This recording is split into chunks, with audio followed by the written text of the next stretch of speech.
Hello student, good morning to all of you. आपका आज 10th class में स्वागत है। तो सबसे पहले बेटा मैं आपको बताना चाहूँगी कि आज का हमारा टॉपिक यानी कि आज का विषय क्या है। तो आज का विषय क्लास 10th में लेसन 8 जो कि आपकी क्षितिज काव्य खंड में है। क्षितिज के भाग 2 हैं आपके, एक गद्य साहित्य और एक काव्य साहित्य। तो आज जो है हम काव्य साहित्य की जो है विषय में चर्चा करेंगे आपसे। तो इसके जो है लेसन 8 आपके कन्यादान, इसके कवि कौन है? ऋतुराज जी, जिसका जीवन परिचय की डिटेल्स मैंने आपको कल की वीडियो में दी थी।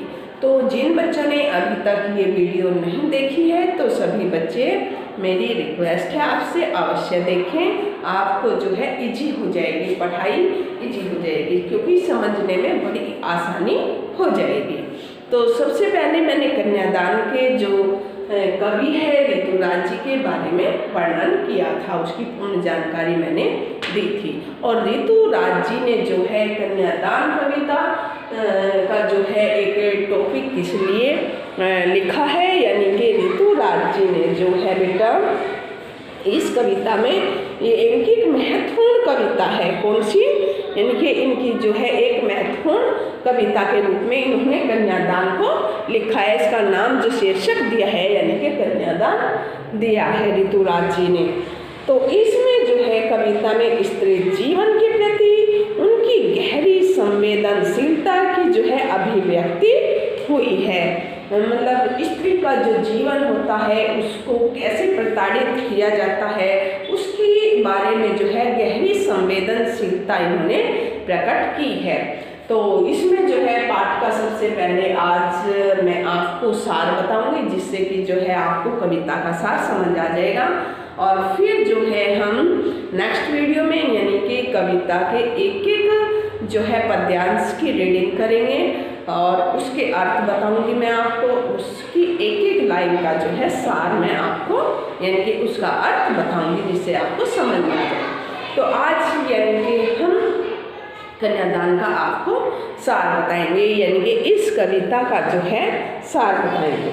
तो इसमें जैसे मैंने आपको बताया कि स्त्री जीवन के प्रति उनकी गहरी संवेदनशीलता की अभिव्यक्ति इसमें की गई है। यानी कि तो इसमें जो है बेटा कन्यादान करते समय कन्या की माँ, लड़की की माँ, कन्या कौन होती है? लड़की है? लड़की को ही कन्या कहा जाता है। तो कन्यादान करते समय यानी कि कन्या का दान, यानी कि लड़की को जब दूसरे के घर भेजते हैं यानी कि उसका दान होता है वो, यानी कि कन्यादान। तो इसका शाब्दिक अर्थ होगा सबसे पहले कन्या का दान करना। कन्यादान का शाब्दिक अर्थ क्या है? सबसे पहले कि कन्या का दान करना, यानी कि उसको दूसरों के घर भेज देना, दूसरों के हवाले कर देना दान के रूप में। ठीक है, तो कन्यादान का जो है शाब्दिक अर्थ ये है सबसे पहले। तो कन्यादान करते समय कन्या की माँ जो है बहुत ही दुखी होती है, क्योंकि वो अपने बच्ची से जो है बहुत ही सच्चा और वास्तविकता थी से जो है बच्ची से कन्या की माँ की जो है दुख बहुत ही दुख होता है। यानी कि ये एक बहुत बड़ा दुख है, अपनी पाली पोसी बेटी को जो है वो दूसरों के हवाले कर देती है। यानी कि बहुत ही सच्चा वास्तविकता है ये, इसमें ये सच है, ये दुख है कि माँ का दुख है, ये बहुत ही वास्तविकता है। तो क्योंकि इसका कन्या जो है उनकी अंतिम पूंजी भी होती है, जिसको माँ अपनी सारी बातें बताती हैं और उसको जो है घर की अच्छी बुरी स्थिति का भी बेटा पता होता है। यानी कि माँ की वो अंतिम पूंजी जो कि उसने जोड़ संजो कर रखी है, यानी कि उसकी अंतिम पूंजी के रूप में भी लड़की थी। तथा आज वह उससे विदा होकर दूसरे घर जा रही थी। कौन? लड़की। कहाँ से? यानी कि अपनी माँ से विदा होकर जो है बेटा वो दूसरे घर यानी कि अपनी ससुराल, जहाँ पर जो है माँ उसको भेजती है दूसरे के घर दान में देकर। तो यानी कि जब लड़की विदा होती है तो वो दूसरे के घर उसको माँ भेजती है डोली में बैठाकर। तो विदा होकर दूसरे घर जाती है, तो उसकी कन्या जो है अभी पूरी तरीके से शानी नहीं थी। किसकी? यानी कि माँ। ये तो बेटा ये एक बात मैं आपको बताना चाहूँगी, चाहे बच्चा कितना भी बड़ा क्यों ना हो जाए, लेकिन वो अपनी माँ की आँखों में जो है एक बच्चे के रूप में ही दिखता है। और माँ जो है उसकी अनेकों भूलें जो है माफ़ भी कर देती है, और वो हमेशा कभी भी किसी भी माँ को जो है अपने बच्चे की गलती दिखाई नहीं देगी। ये जो है भगवान का एक प्रतिरूप है कि भगवान ने माँ को कैसा कहा है, इसकी आत्मा जो है बच्चे के प्रति कितनी होती है। तो यानी कि बच्चे की अपनी माँ को, यानी कि माँ को अपने बच्चे की जो है कुछ भी कमी दिखाई नहीं देती है। तो एक माँ जब छोटी बच्ची को पाल पोस कर बड़ा करती है, उसको जो है दूसरों के घर विदा कर देती है, तो वो अंतिम पूंजी ही उसको समझती है कि मैंने जो अब तक कमाया है, अपने बच्चों को पाला है, वो मेरी धन दौलत है। क्या है? वो मेरी संपूर्ण, यानी कि पूरी की पूरी जो जीवन की है मेरी, वो मेरी अंतिम पूंजी के रूप में जो है बेटी को बताया है, जो दूसरे के घर जा रही थी। और उसकी कन्या अभी पूरी तरीके से शानी, यानी कि शानी से समझना कि वो जो है समाज के तौर तरीके अच्छी तरीके से अभी तक समझ नहीं पाई थी। शानी इसको कहते, तो वो अभी शानी भी नहीं थी।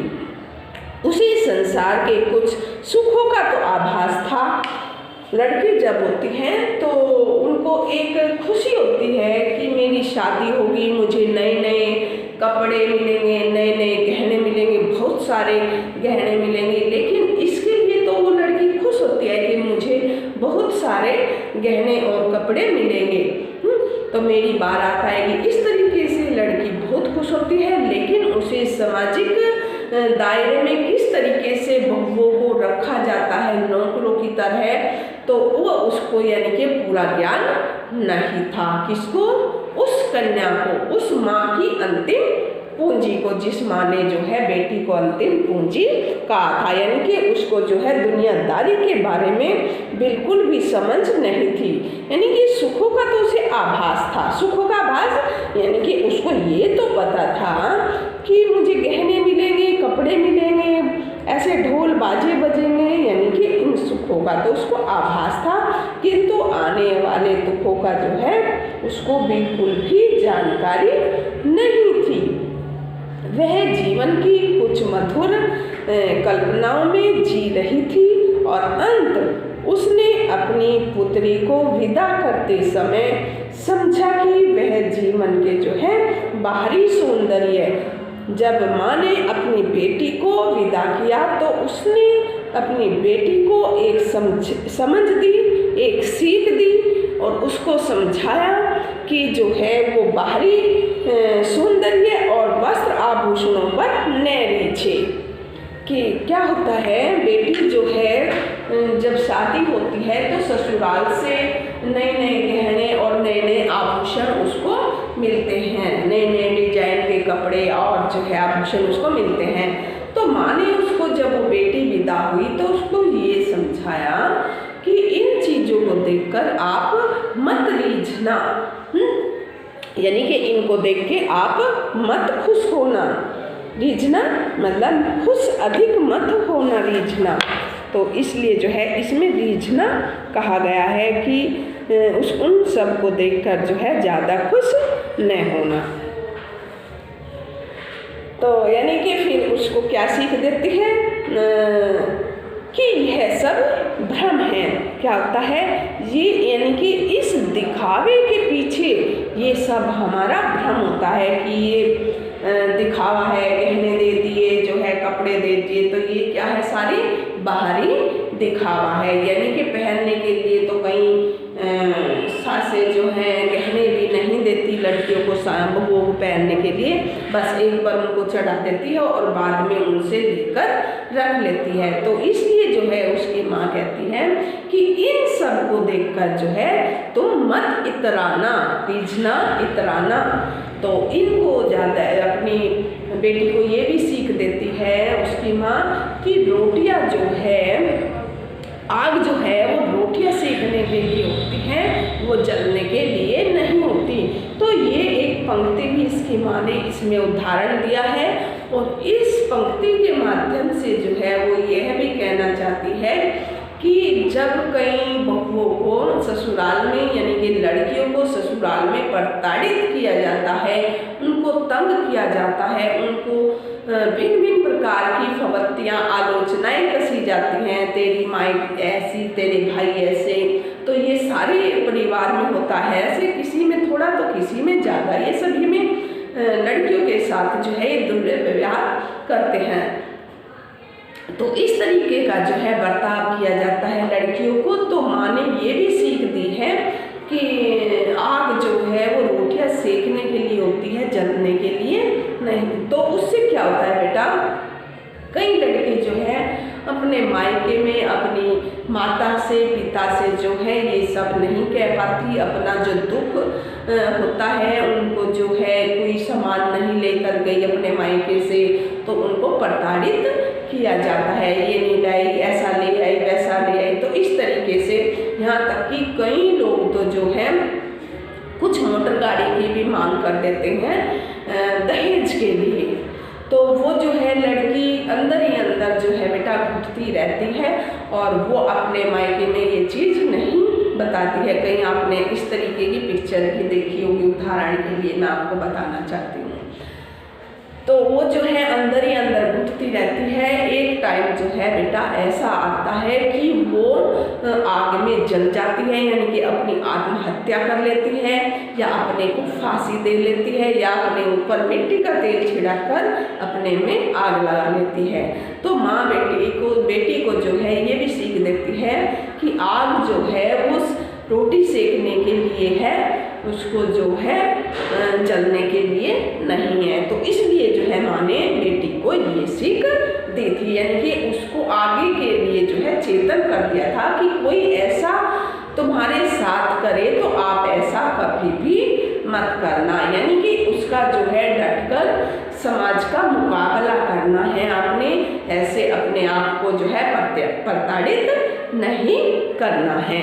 तो ये जो है ऋतुराज जी ने एक समाज में व्याप्त जो बुराई है एक तरीके की, लड़कियों को परेशान किया जाता है, तंग किया जाता है दहेज के लिए या किसी भी चीज़ के लिए, तो ये ऋतुराज जी ने उन लोगों को जो दहेज के लोभी हैं उनको सचेत करने के लिए ये कविता लिखी है। और इनकी जो ये कविता थी बहुत ही प्रख्यात थी, यानी कि बहुत ही प्रसिद्ध थी। ठीक है, तो आप जो है इस कविता के बारे में मैंने आपको ये डिटेल से बताई है। अगर कोई पॉइंट आपको समझ ना आया हो तो आप समझ सकते हैं। ठीक है, आप देख लीजिएगा, अगर कोई ऐसा पॉइंट है जो आपको समझ नहीं आया तो आप इसको समझ सकते हैं। तो अब जो है मैंने ये आपको पाठ का सार बताया है बेटा। अब जो है हम इस पाठ की रीडिंग करेंगे। सभी बच्चे जो है अपनी सितेज बुक को निकाल लीजिए। सितेज बुक में लेसन 8 ऋतुराज द्वारा जो है रचित कन्यादान कविता। आपको वैसे पाठ के सार से तो आपको क्लियर हो ही गया होगा कि इस पाठ में जो है किसके बारे में क्या बताया गया है।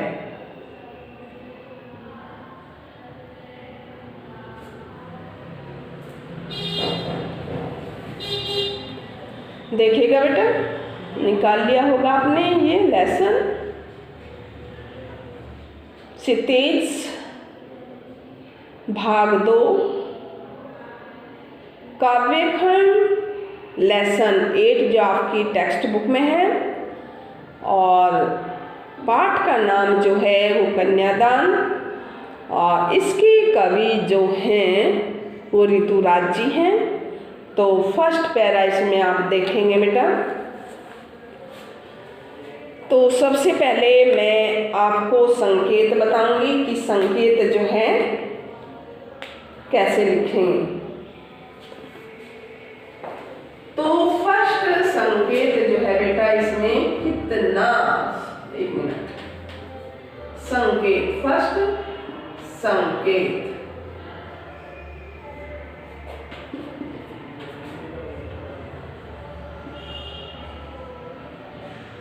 कितना प्रमाणिक, प्रमाणिक, कितना प्रमाणिक, dash dash dash dash dash. और जो है बेटा अंतिम पंक्ति का जो शब्द होता है वो हम लिखेंगे कि कहाँ से जो है कहाँ तक लिया गई है, यानी कि ये पंक्ति जो है कहाँ से कहाँ तक ली गई है। लयबद्ध पंक्तियों की, लयबद्ध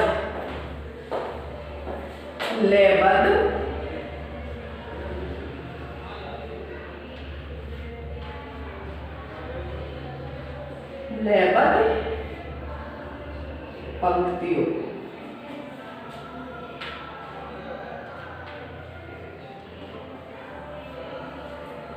लेबल पंक्तियों की, ठीक है। तो ये यानी कि आपका संकेत हो गया। उसके बाद जो है सभी को आता है प्रसंग लिखेंगे, सभी बच्चों को आता है प्रसंग लिखना। तो प्रसंग क्या लिखेंगे मैं उधर आपको बता देती हूँ। प्रस्तुत पद हमारी पाठ्य पुस्तक क्षितिज भाग 2 में संकलित कन्यादान नामक कविता से लिया गया है और इसके रचयिता यानी कि इसके कवि भी आप लिख सकते हैं। इसके कवि जो हैं कौन है, वो ऋतुराज जी हैं। कौन है इसके कवि, ऋतुराज जी हैं। तो प्रसंग में लिया गया है आपका। फिर मान लिया आपसे जो है सेकंड पॉइंट प्रसंग और थर्ड पॉइंट जो होता है हमारा संदर्भ। क्या होता है, संदर्भ। तो संदर्भ में क्या आता है, संदर्भ में यानी कि जो ये पंक्ति है कितना प्रमाणिक लयबद्ध पंक्तियों की इस प्रस्तुत पद में जो है किसके बारे में वर्णन किया गया है, यानी कि शॉर्ट नोटिस हम इसको कह सकते हैं कि इसमें जो है किसके बारे में वर्णन किया गया है। तो इसमें जो है किसके बारे में वर्णन किया गया है, यानी कि कन्या को यानी कि बेटी को विदा करते समय जो है माता का वो वास्तविक प्रमाणिक, कितना प्रमाणिक, प्रमाणिक मतलब वास्तविक है। जब माँ एक बेटी को अपना विदा करती है तो उसका वो जो दुख है उसके अंदर कितना वास्तविक है, इसके बारे में जो है इस प्रमुख पद्यांश में वर्णन किया गया है।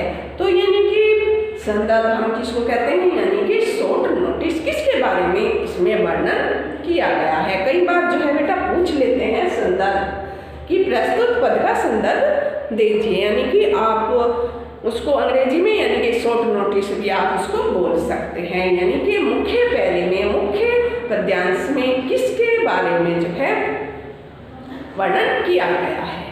तो ये आपको पता होना चाहिए। तो अब जो है मैं आपको ये पद्यांश पढ़ाऊंगी तो आप एक एक चीज को इसमें ध्यान से पढ़ेंगे, ठीक है।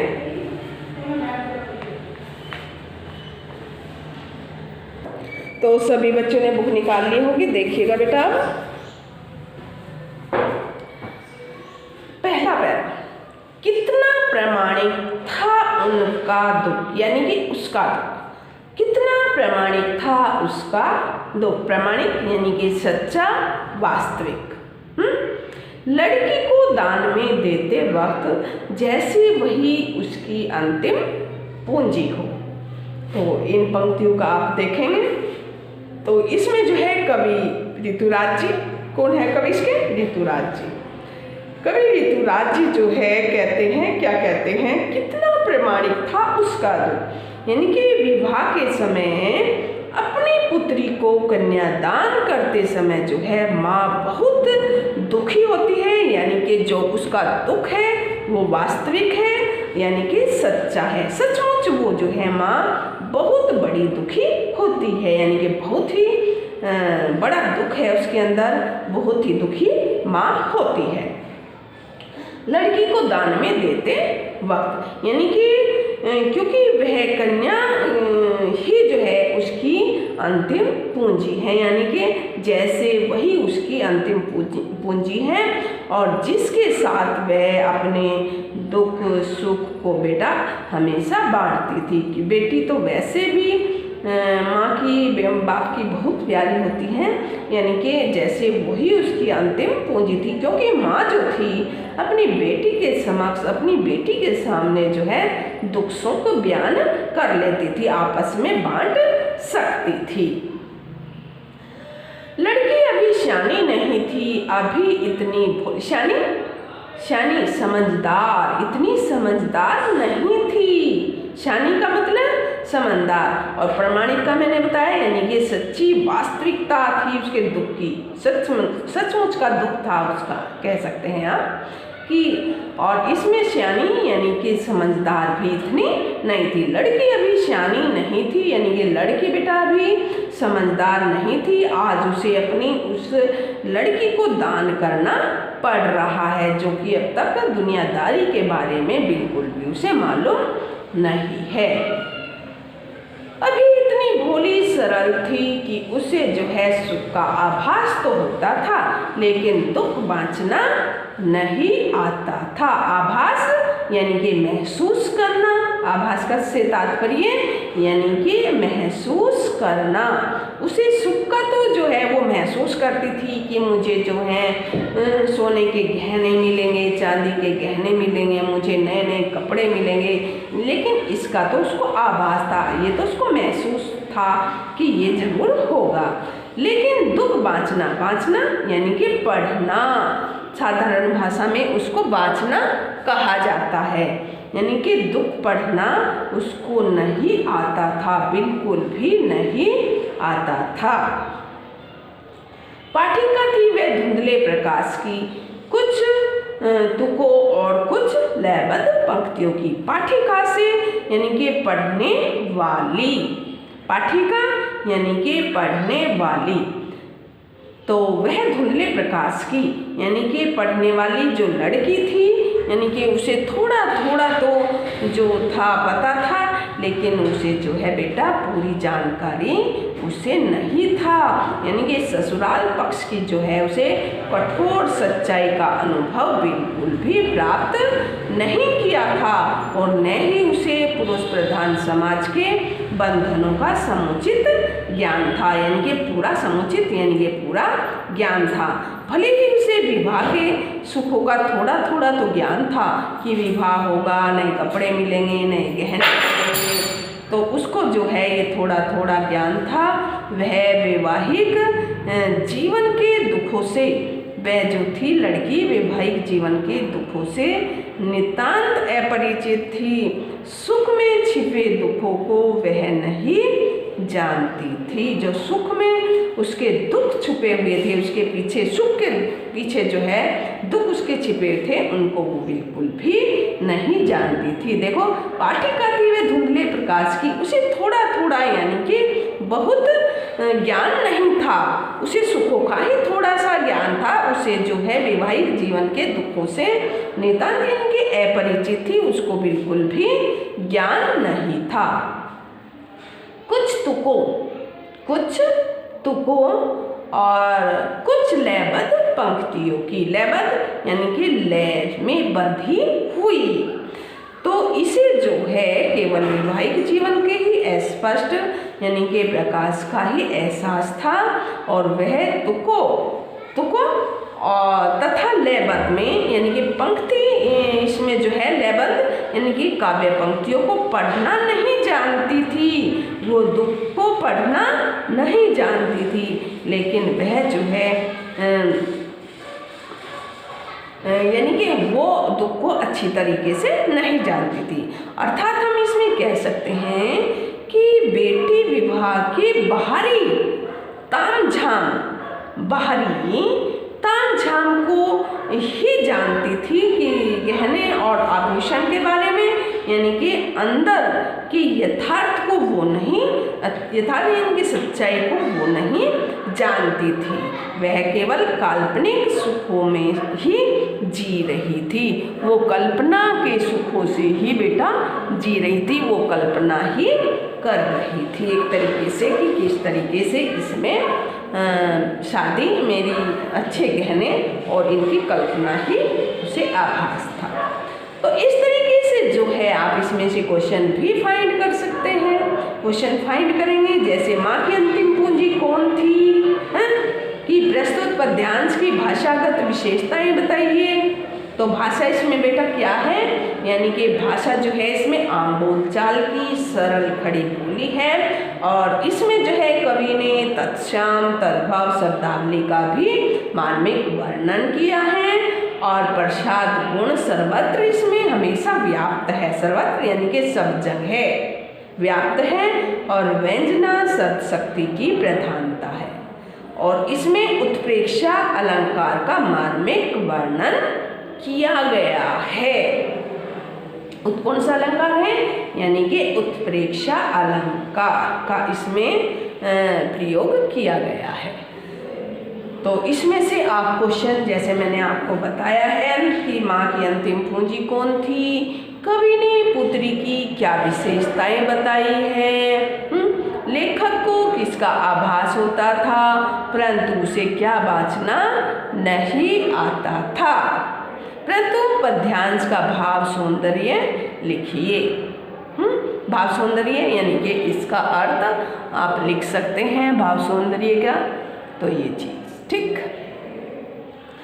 तो इसमें से आप क्वेश्चन और नेक्स्ट यानी कि सेकंड पैरा जो है आपको मैं कल कराऊंगी, ठीक है। तो आप इसको ध्यान से देखिएगा, समझिएगा। इसका आज मैंने आपको एक सार बताया है, पाठ का पूरे लेसन का सार बताया है और एक पद्यांश जो है मैंने आपको रीडिंग दी है। तो सभी बच्चे इसकी रीडिंग करेंगे, वीडियो को देखेंगे। आज जो है 10th क्लास के लिए इतना ही है। Nice day.